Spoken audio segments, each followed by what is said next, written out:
अस्सलाम वालेकुम व्यूअर्स, कैसे हैं आप सब लोग। उम्मीद करता हूं कि आप सब खैरियत से होंगे और हाजिर है एक मुर्तबा फिर से क्रिकेट की दुनिया से बहुत सारी अपडेट्स लेकर। पाकिस्तान की क्रिकेट में इस वक्त बहुत सारी हलचल चल रही है। नया चेयरमैन आने वाला है, पाकिस्तान की कुछ स्टेडियम्स को अपग्रेड किया जाने वाला है और इमाद वसीम और मोहम्मद वसीम की धुआंधार इनिंग्स के बाद पीएसएल को मिल गए उसके 4 टॉप क्वालिफायर्स।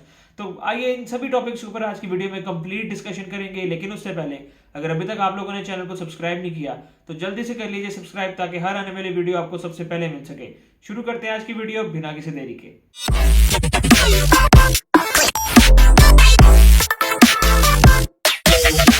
जी हाँ, तो दोस्तों सबसे पहले बात करते हैं सबसे हॉट टॉपिक यानी कि पीएसएल के बारे में। पीएसएल में आज खेले गए 2 मैचेस, जहां पर पहले मैच में इस्लामाबाद यूनाइटेड का मुकाबला हुआ मुल्तान सुल्तान से, जो कि कमाल का मैच था।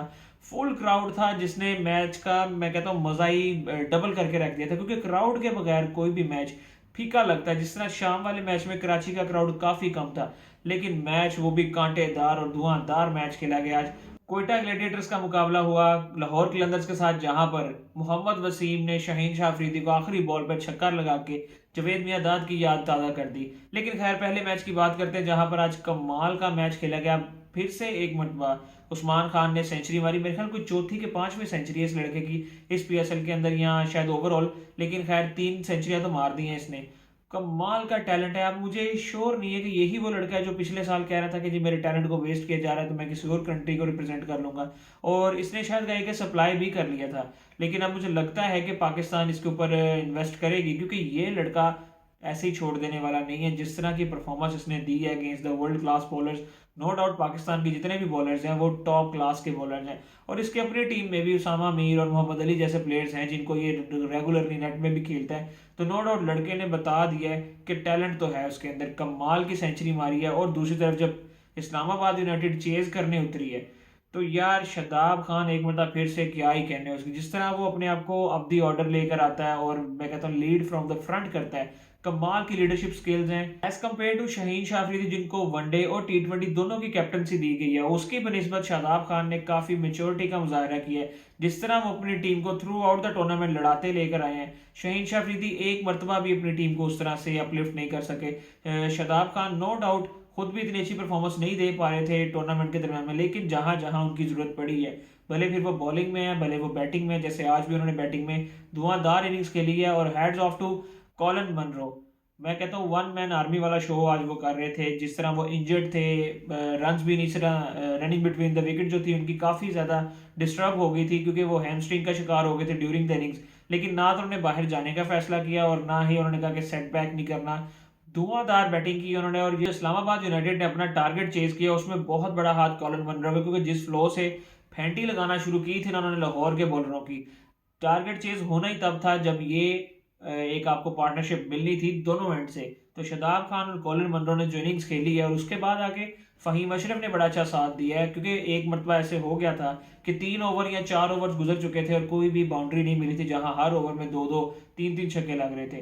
तो कहना पड़ेगा कि लेटर ऑन फिनिशिंग भी अच्छी की गई। इमाद वसीम ने जिस तरह का फिनिश किया, बड़ी देर बाद थ्रू आउट टूर्नामेंट भी इमाद वसीम भी टोटल आउट ऑफ टच थे, लेकिन इमाद वसीम ने जो एंड पे ओवर खेला, लास्ट ओवर, सारे पैसे वहां पर पूरे कर दिए। और इस्लामाबाद यूनाइटेड ने इसी पॉइंट से अपने आप को क्वालिफाई करवा लिया है पीएसएल के प्लेऑफ्स के लिए।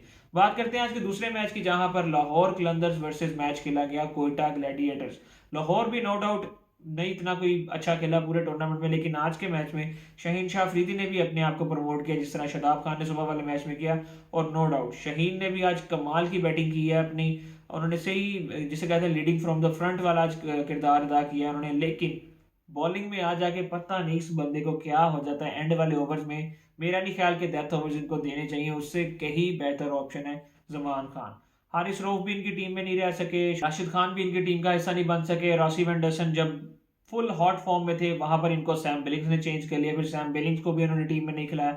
तो काफी ज्यादा अप्स एंड डाउन आते रहे इनकी टीम में, लेकिन आज का मैच तो ये बड़े आराम सुकून से जीत सकते थे। आई गेस को 7 बॉल्स पे 20 रन रिक्वायर्ड थे, और लास्ट बॉल पे भी आई गेस बाउंड्री रिक्वायर्ड थी, जहां पर मोहम्मद वसीम ने छक्का मार के जवेद मियांदाद की याद करवाते हुए पीएसएल से इनको आउट तो किया ही किया है। कोयटा ग्लैडिएटर्स को भी डायरेक्ट क्वालिफाई करवा लिया है प्लेऑफ्स के लिए। जंग सिर्फ अब इतनी होगी कि टॉप 2 में कौन क्वालिफाई करता है। मुल्तान सुल्तान के काफी ज्यादा चांसेस हैं, उनके साथ जो पेशावर जल्मी है और कोयटा ग्लैडिएटर्स हैं, ये भी देखना पड़ेगा कि टॉप 2 में क्वालिफाई कर पाते हैं कि नहीं, क्योंकि उनको फायदा हो जाता है कि टॉप 2 का जब मैच होता है उनमें से जो टीम हारती है वो प्लेऑफ्स में ही रहती है, जो टीम जीतती है वो डायरेक्ट फाइनल के लिए क्वालिफाई करती है। तो आने वाले मैचेस भी इतने आसान नहीं होंगे, हर टीम चाहेगी कि वो टॉप 4 के लिए क्वालिफाई करे, टॉप 4 में से आगे टॉप 2 के लिए क्वालिफाई करे। खैर दोनों ही मैचेस आज कमाल के रहे हो, और कहना पड़ेगा कि कैप्टन की तरफ से अच्छी इनिंग्स थी, लेकिन शहीन शाह अफरीदी का जो मेन रोल है वो उसके अंदर बुरी तरह से फेल हो गए एक मतलब फिर से।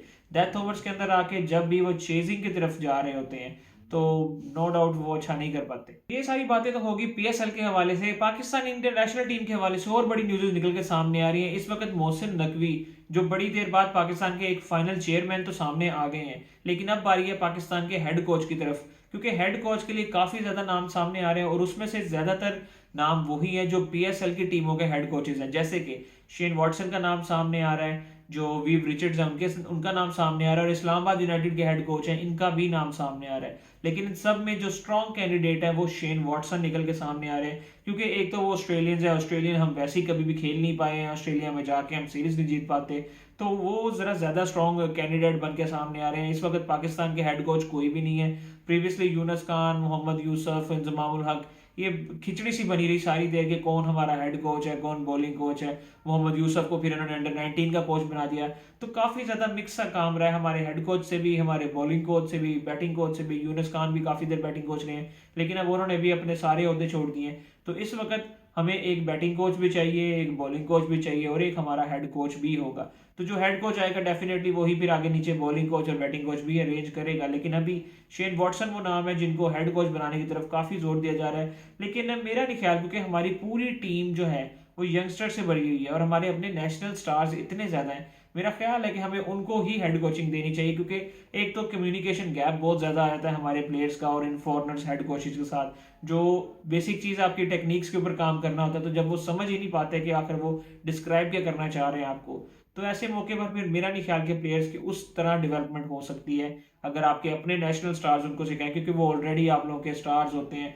आप उनको फॉलो कर रहे होते हैं, तो वो समझना भी थोड़ा सा इजी हो जाता है, रिलैक्स हो जाता है। तो देखते हैं आने वाले टाइम में कौन बनता है पाकिस्तान का हेड कोच। दूसरी तरफ पाकिस्तानी टीम ने अब खेलना है आगे T20 वर्ल्ड कप, जो कि होने जा रहा है इस मतलब वेस्ट इंडियन कंडीशंस में और यूएस की कंडीशंस में। एक तो समझ से बाहर है कि यूएस को वर्ल्ड कप दिया ही क्यों गया, वहां पर पहले कोई मिनी टूर्नामेंट तो करवा के देख लिया जाए कि फैंस का क्या वहां पर रुझान आता है, टर्नआउट वहां पे आता है कि नहीं आता है। को लोग ज्यादातर नहीं फॉलो करते इतनी जल्दी क्रिकेट को उन इलाकों में। वेस्ट इंडीज में तो नो डाउट उनकी अपनी टीम 2 मरतबा चैंपियन रह चुकी है T20 वर्ल्ड कप की, वनडे का वर्ल्ड कप वो कई मरतबा जीते हुए, लेकिन T20 के अंदर बात थोड़ी मुख्तलिफ हो जाती है यूएस के हवाले से, क्योंकि वहां पर अभी तक ना तो कोई ट्राई सीरीज करवाई गई है, ना आईसीसी का कोई ऑफिशियल टूर्नामेंट हुआ है। उनका कोई टूर्नामेंट होता है या नहीं ये तो भी श्योर नहीं है, लेकिन आईसीसी की तरफ से ऐसा कोई भी ऑफिशियल टूर्नामेंट नहीं करवाया गया, तो डायरेक्टली इतना बड़ा प्रैक्टिकल कर लेना मेरी तो समझ से बाहर है। लेकिन खैर come back to Pakistani team, कि पाकिस्तानी टीम वर्ल्ड कप में तो जा रही है, लेकिन मोहसिन नकवी ने एक बड़ा स्ट्रॉन्ग डिसीजन लिया प्रीवियसली, जिससे सीनियर्स भी भागते थे, जूनियर्स भी भागते थे।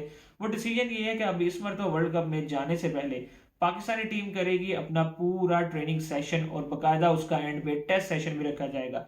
और ये जितनी भी ट्रेनिंग होगी ये बकायदा 1 मंथ की ट्रेनिंग आर्मी खुद करवाएगी।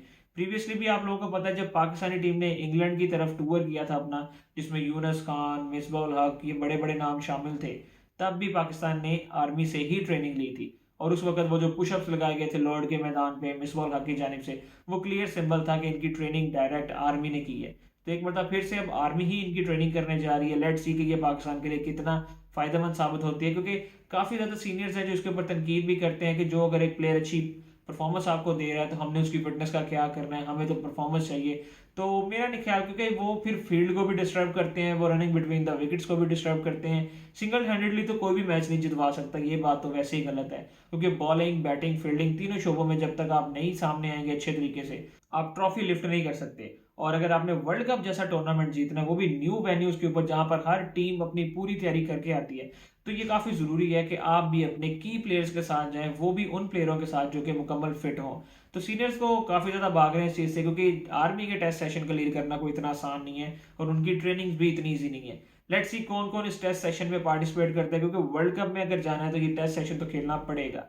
दूसरी तरफ मोहसिन नकवी काफी स्ट्रॉन्ग डिसीजन ले रहे हैं आजकल। जितने भी हमारे स्टेडियम्स हैं जिस वक्त पीएसएल में बिजी हैं, इंक्लूडिंग मुल्तान, रावलपिंडी, कराची और लाहौर, स्टेडियम्स की अपग्रेडेशन करने का तो फाइनल नोटिफिकेशन आ गया। लेकिन उसके साथ साथ फैसलाबाद के जितने भी लोग हैं, जितने भी फैंस हैं जो क्रिकेट को फॉलो करते हैं, उनके लिए भी बड़ी अच्छी न्यूज़ है कि फैसलाबाद और सरगोदा, ये दो स्टेडियम्स ऐसे हैं जिनको पीसीबी अपने प्लान्स में इंक्लूड कर रहे हैं और आने वाले वक्त में इनके ऊपर बाकायदा अपग्रेडेशन की नोटिफिकेशन भी जारी किए जाएंगे। मेरा ख्याल है जहां तक कि जैसे सियालकोट के स्टेडियम का पूरा एक स्ट्रक्चर बनाया गया है, वहां पर हॉस्टल्स बनाए जा रहे हैं, स्टेडियम्स की सारी बाउंड्री वॉल दोबारा गिरा के, स्टैंड सारे दोबारा गिरा के नए बनाए जा रहे हैं। इसी तरह फैसलाबाद के स्टेडियम में भी बनाया जाएगा। हालांकि फैसलाबाद के दो स्टैंड इस तरह के भी हैं जहां पर ऑलरेडी चेयर्स भी इंस्टॉल है और फैसलाबाद में हाई परफॉर्मेंस सेंटर भी बनाया जा रहा है जो कि काफी हद तक बन गया हुआ है, अपने आखिरी मराहल में से गुजर रहा है वो भी। तो फैसलाबाद का जो स्टेडियम है स्पेसिफिकली, इसके ऊपर अपग्रेडेशन बहुत जल्द आपको देखने को मिलेगी। मैंने कुछ क्लिप्स वगैरह भी ऐड किए, आप उनमें भी देख सकते हैं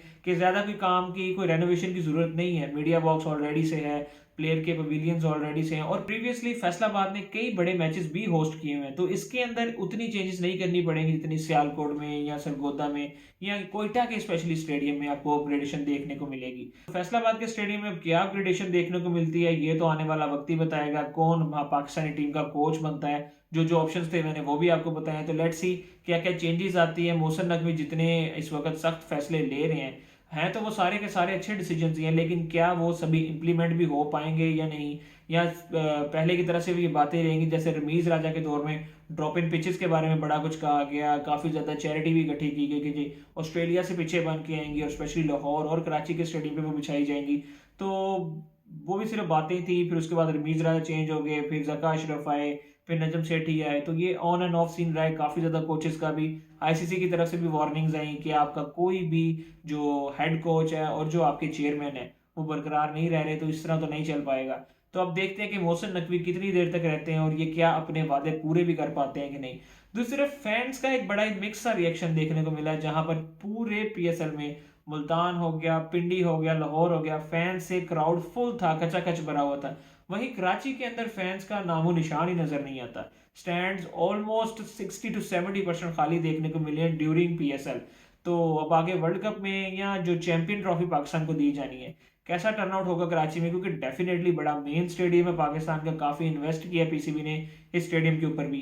तो इट इज क्वाइट डिसअपॉइंटिंग कि इतना बड़ा हमारा शहर है, इनफैक्ट पाकिस्तान का सबसे बड़ा शहर है, और क्राउड की जहां तक बात है तो वो सबसे लो जा रही है। पिंडी का स्टेडियम हो गया, मुल्तान का हो गया या लाहौर का हो गया, वहां पर तो जैम पैक स्टेडियम को देखने को मिले हैं पूरे पीएसएल के दौरान भी और जो इंटरनेशनल मैचेस होते हैं उनमें भी।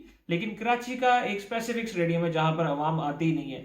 तो पीसीबी का भी एक किस्म से मेरा ये मशवरा ही होगा कि यार और स्टेडियम की तरफ जाएं और शहरों की तरफ जाएं। कोयटा में एक एग्जीबिशन मैच रखा गया था और वहां पर जितनी आवाम स्टेडियम में थे उतनी ही स्टेडियम के बाहर भी थी। तो इस तरह का सोचना चाहिए, अपने स्ट्रक्चर को, अपने ऑप्शंस को बढ़ाना चाहिए पीसीबी को भी। फैसलाबाद हो गया, सियालकोट हो गया, गुजरांवाला हो गया, साहिवाल हो गया, यहाँ पर ऑलरेडी स्टेडियम्स मौजूद हैं जिनमें प्रीवियसली भी इंटरनेशनल मैचेस होस्ट किए जाते रहे हैं। तो अब देखते हैं कब तक इनके ऊपर भी इम्प्लीमेंटेशन की जाती है और कौन कौन से स्टेडियम्स को आने वाले वक्तों के अंदर पीसीबी अपने प्लान्स का हिस्सा बनाती है। यही कुछ न्यूज़ थी, यही अपडेट्स थी आज की वीडियो में। वीडियो को क्लोज करते हैं यहीं पर ही। आपसे एक ही रिक्वेस्ट है कि अगर वीडियो अच्छी लगी है तो लाइक, सब्सक्राइब और शेयर करना मत भूलिएगा। इंशाल्लाह मिलते हैं आपसे नेक्स्ट वीडियो में, तब तक के लिए अल्लाह हाफ़िज़।